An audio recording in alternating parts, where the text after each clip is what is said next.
Package જાહેર થઈ શકશે।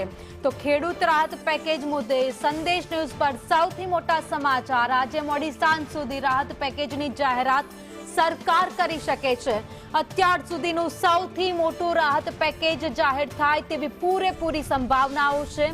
તો સરકારે બેઠક કરી લીધી છે। એસડીઆરએફના નિયમોથી ઉપર જઈને વિશેષ પેકેજ જાહેર કરવામાં આવી શકે છે। સરકાર દ્વારા નિર્ણય લેવામાં આવી શકે છે।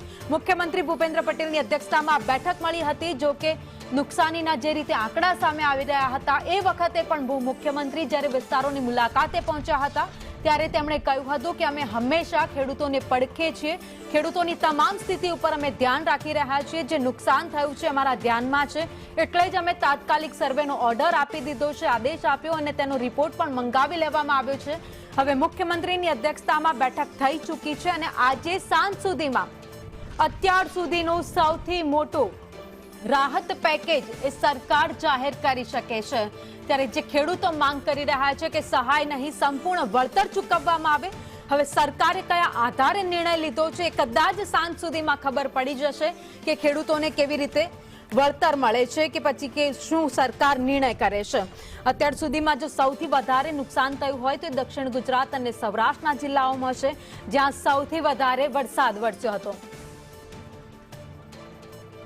ભાજપના નેતા હિતેન્દ્ર પટેલ અમારી સાથે જોડાઈ ગયા છે। હિતેન્દ્રભાઈ, આજ સાંજ સુધીમાં કદાચ ભાજપ વળતરની જાહેરાત કરી દેશે, સહાયના પેકેજની જાહેરાત કરી દેશે।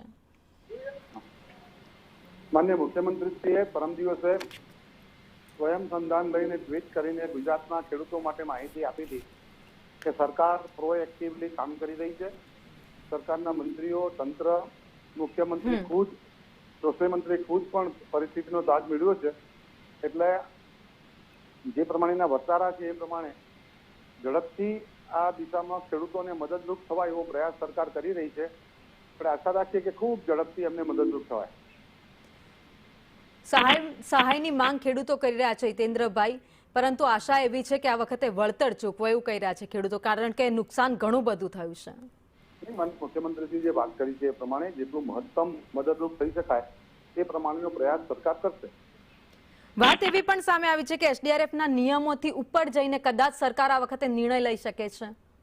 એ સાચી વાત છે। બધા ખેડૂતોએ પણ રજૂઆત કરી છે, કૃષિ સંગઠનોએ પણ રજૂઆત કરી છે, પાર્ટીના ધારાસભ્યો, સંસદ સભ્યો, સંગઠનના હોદ્દેદારો તમામે માન્ય મુખ્યમંત્રીશ્રીને વિનંતી કરી છે કે જે પરિસ્થિતિ મુશ્કેલી વધારે છે અને પાર્ટી હમણાં બનાસકાંઠામાં પણ નિયમોથી ઉપર આપ્યું છે।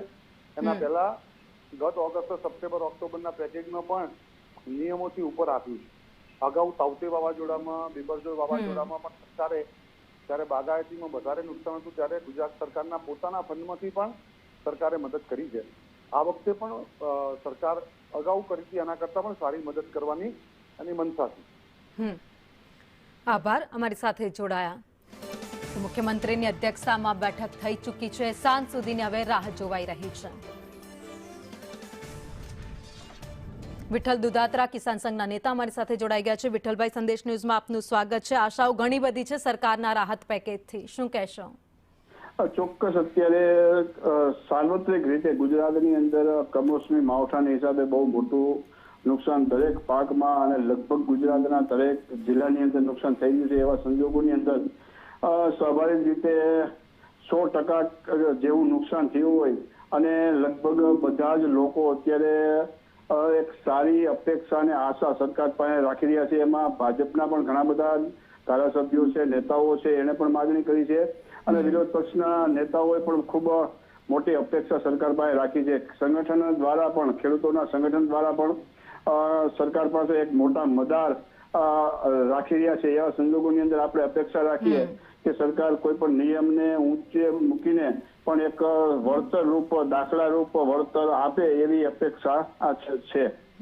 વિઠ્ઠલભાઈ, અમારી સાથે જોડાયા, આપનો આભાર।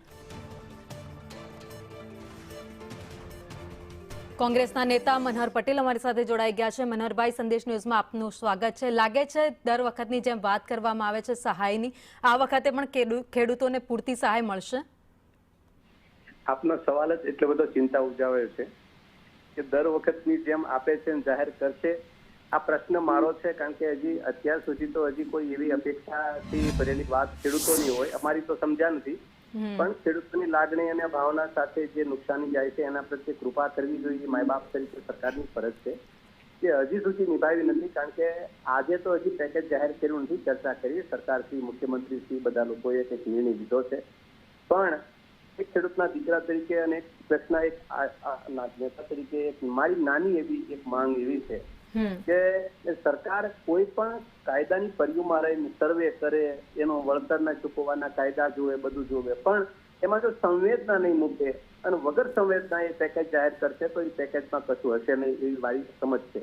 નંબર 2, ગયા 2024ની જુલાઈ મહિનાથી માંડી અને અત્યારે ઓક્ટોબર એન્ડ પૂરો થયો, નવેમ્બર શરૂ થયો, એ દરમિયાન 5 નાના મોટા માવઠા થયા, કમાવઠા થયા અને જે કઈ કમોસમી વરસાદથી માંડી અને ખેડૂતોને આર્થિક રીતે 3 સિઝનની બરબાદી થઈ છે.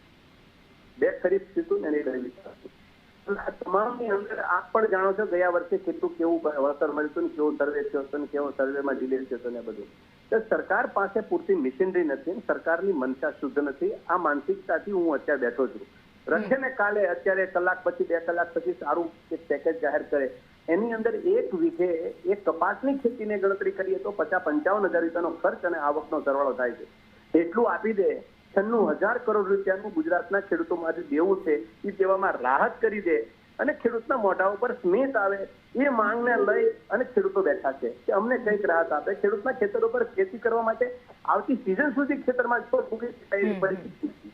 એટલે ખેડૂત ઉપર કુદરત પૂરેપૂરો કોપાયમાન છે. ત્યારે એકમાત્ર સરકાર માય બાપ બરાબર એક કૃપા કરે એના માટે સાથે ઉભી રહે એવી સ્વાભાવિક અપેક્ષા ખેડૂતોની છે ને વિપક્ષની, મારા જેવા ખેડૂતના દીકરા તરીકેની અપેક્ષા છે. હું ઈચ્છું ભાવનગર મહારાજા કૃષ્ણકુમારસિંહજી એક ખેડૂત સાથે કેવો વ્યવહાર કરતા હતા એ દુનિયાના ઇતિહાસના દાખલા ઉપર પડ્યું છે. અને અમારે લખભાઈ ચાંસ અત્યારે કૃષિ મંત્રી ભાવનગરના છે. અને હું તો એમ કઉ છું જીતુભાઈ વાઘાણીને કે એ ભાવનગરના મહારાજા જે રીતે ખેડૂતો સાથે વ્યવહાર કરતા હતા, એની સંવેદના સમજતા હતા, એની પીડા સમજતા હતા અને કંઈક ને કંઈક રીતે એની પીડાને લઈ એને સમર્થન કરતા હતા, એવા સવાયા સાબિત થવાનો મોકો આજે કૃષિ મંત્રી તરીકે જીતુભાઈનો છે. એટલે હું ઈચ્છું કે સારામાં સારું પેકેજ જાહેર કરે અને અમે ત્યારે પછી અમારી પ્રતિક્રિયા આપીએ એના ઉપર. જી જી મનહરભાઈ, આપ અમારી સાથે જોડાયા, આપનો આભાર. એટલે સૌને આશા છે સરકાર પાસેથી કે જે સહાયના આંકડા જાહેર કરવામાં આવે છે એ આંકડા એવા જાહેર કરવામાં આવે કે ખેડૂતોને હાશ થાય.